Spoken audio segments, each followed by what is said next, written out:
Daily Horoscope, July 4, 2024. Para kay Taurus.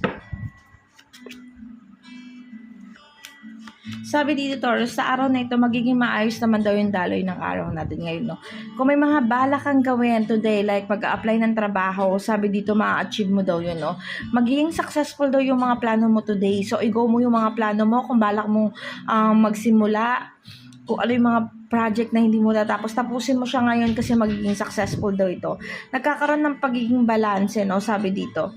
Magkakaroon ng pagiging balanse, sabi dito, magkakaroon ka lang daw ng mga wag ka daw masyadong manghinayang doon sa mga bagay na hindi mo natapos before. Kasi magiging successful din naman daw po yun, no? I-continue mo yun today. Sabi dito, may guidance ka naman daw ni universe, no? Kung ano yung mga plano mo, i-go mo lang. I-proceed mo lang. Maganda ang araw mo today.